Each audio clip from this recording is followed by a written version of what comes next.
లడ్డూపై చర్చకు రాకుండా ఎందుకు పారిపోతున్నారని బొత్స నిలదీశారు.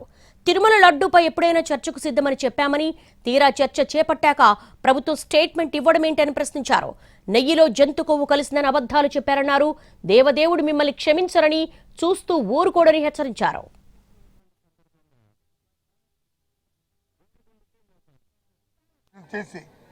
జంతు కొవ్వు ఉన్నదనే మాట మాట్లాడి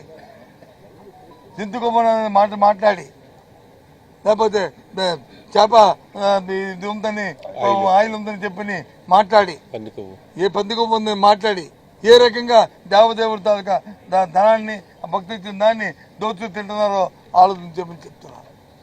చేయడానికి ప్రయత్నం చేస్తుందో ఈ కూటమి ప్రభుత్వం ఆలోచించమని చెప్తున్నాను. ఇది వాస్తవం కాదా? కాకపోతే ఎందుకు చర్చించడానికి భయపడ్డారు? నేను చెప్పారు కదా, మరి చంద్రబాబు నాయుడు గారు, మరి డిప్యూటీ సీఎం గారు పెద్ద పెద్ద మాటలు ప్రింటేషన్ కూడా ఇచ్చారు కదా. ఆ ప్రింట్ వాస్తవాలు నేను చెప్తాం కదా. ఎంతవరకు మీ తాలూకు నిజాయితీతో రాష్ట్ర ప్రజలను చూస్తారు కదా.